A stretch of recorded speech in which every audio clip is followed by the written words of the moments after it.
Buenas tardes, yo soy Iriarte Luis Rodrigo, residente de primer año del Hospital Santa Lucía y vengo a presentarles un caso clínico que titulé Un seguimiento oportuno.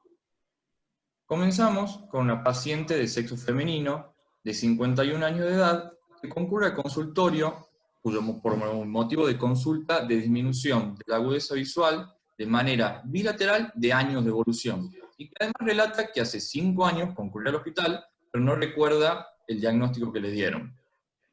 En la evaluación presentaba una agudeza visual mejor corregida de cuentadedos a 1 metro en el ojo derecho y de cuentadedos a 30 centímetros en el ojo izquierdo. A la biomicroscopía no presentaba alteraciones en lo que es el segmento anterior, por lo que decidimos dilatarla para evaluar el fondo de ojos. Al hacerlo nos encontramos con estas dos imágenes. ¿Qué podemos ver? Tanto en el ojo izquierdo como en el ojo derecho vemos estas líneas blanco nacaradas de disposición radial a la papila que presentan una disposición que se fuga de ella. Y además vemos un edema macular clínicamente significativo en ambos ojos y una hemorragia subyacente en la zona macular del ojo izquierdo. Al ver esto, pensamos, nos prendió el foquito, de que también somos médicos y como médicos también podemos interrogar y también podemos hacer examen físico. Y realizando un interrogatorio un poco más dirigido, la paciente nos muestra este tipo de lesiones. Unas lesiones de piel sobrenadante que presentaba en los pliegues axilares y en otros grandes pliegues de su cuerpo. Y juntando todo lo que vimos en el fondo de ojo con el examen físico, llegamos al diagnóstico de lo que es el pseudosantoma elástico. También recordamos que la paciente nos dijo que hace 5 años había concurrido al hospital. Y buscando, logramos encontrar las imágenes de su fondo de ojo en el 2015. Esto es lo que estamos viendo en el 2020, lo que ya les mostré, y así se presentaba en el 2015. Se encontraba así el ojo derecho, y así el ojo izquierdo, y así el derecho.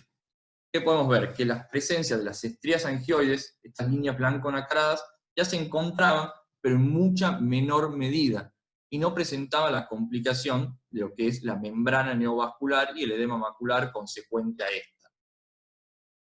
Viendo esto, a la paciente le solicitamos una angiografía, y es interesante ver cómo hace una evolución natural la enfermedad, ya que no hay tratamiento, y es como una especie de cuentito. Vemos el ojo izquierdo con su fondo de ojo en el 2015 con su respectiva angiografía de ese mismo año. Vemos estas líneas blancas de trazado uniforme de disposición radial a la papila que presentan esa hiperautofluorescencia no exudativa, y aquí la vemos en el 2020. Vemos este mismo tipo de lesiones, ya con un poco más de atrofia, pero vemos la complicación de la membrana neovascular, que se ve como una maculopatía disciforme con ese defecto de lleno por la hemorragia foveal. Podemos hacer exactamente lo mismo con el ojo derecho. Vemos el fondo de ojo de ese año, con su angiografía, el mismo tipo de lesiones, y la evolución a los 5 años. Y ya vemos también la fuga por la membrana neovascular. Para hablar un poco de lo que es el pseudosantoma elástico, vemos que es una enfermedad hereditaria del tejido conectivo, que se caracteriza por calcificación de las fibras elásticas. Tiene una herencia autosómica dominante o autosómica recesiva, siendo esta última mucho más frecuente. La prevalencia de la enfermedad se estima en 1 de cada 25.000 a 100.000 habitantes y es 2 veces más frecuente en mujeres, y la primera manifestación de la enfermedad es la cutánea, seguida por la ocular. En el ojo podemos encontrar distintas alteraciones. Anomalías del epitelio pigmentario, que da una especie de pigmentación naranja, drusas, estrías angioides, que es lo que estábamos viendo en nuestros pacientes, que son características pero no patognomónicas, porque también se ven en otro tipo de enfermedades del tejido conectivo, como la enfermedad del Payet, y son dehiscencias a modo de hendidura en una membrana de Bruch engrosada y calcificada. Y la principal complicación de esta enfermedad, y lo que más quita visión a nuestros pacientes, es la complicación de la membrana neovascular coroidea. Bueno, ya dijimos que presentaba como primera alteración la alteración cutánea, pero también se afectan los vasos. En la piel presenta este tipo de lesiones que comienzan como lesiones maculopapulosas de color blanco amarillento que van confluyendo y dan esa especie de piel sobrenadante en los grandes pliegues como tenía nuestro paciente, sea en los pliegues de la nuca, de la axila, de la ingle, etc. Al nivel de los vasos, como es una enfermedad que deposita calcio, también deposita calcio en lo que es la túnica íntima y media de los vasos, y va a dar la sintomatología según el vaso que se estreche. Es decir, si es en los miembros, el paciente puede presentar claudicación intermitente, en el corazón puede presentar angina, infarto, en el cerebro accidente cerebrovascular, etc. Por eso es tan importante el diagnóstico precoz y saber ver esta enfermedad para poder hacer una derivación oportuna para tratar las complicaciones en la paciente. Haciendo un poco de revisión bibliográfica, les traigo este estudio que evalúa la presencia de neovascularización coroidea en pacientes que ya presentaban estrias angioides de manera bilateral. Se vieron 317 pacientes en los que se vio la presencia de neovascularización coroidea en un 32%. Presentaban de manera bilateral un 35%, unilateral, perdón, y de manera bilateral un 31%, y siendo la localización más frecuente la macular en un 75%. Es por eso que la pérdida de visión es muy significativa cuando presentan este tipo de complicación. En cuanto a tratamiento, les traje este para evaluar la terapia fotodinámica.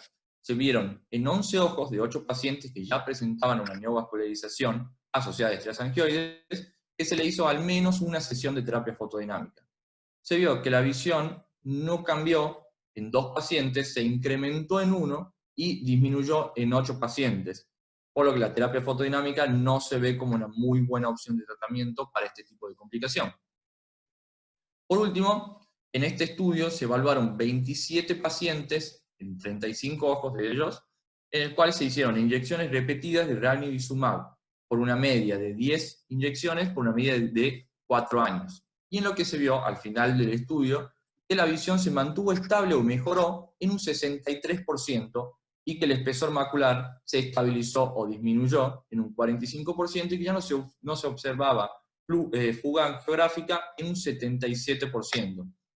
Haciendo como una revisión de estos estudios, este es el tipo de tratamiento que establecimos en nuestro paciente, que se le realizaron 4 series de antiangiogénicos y actualmente sigue en control.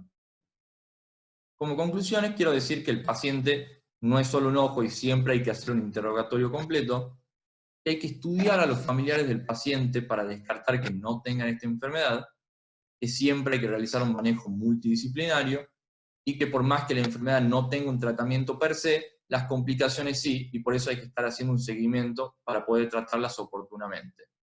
Esta es la bibliografía. Muchas gracias.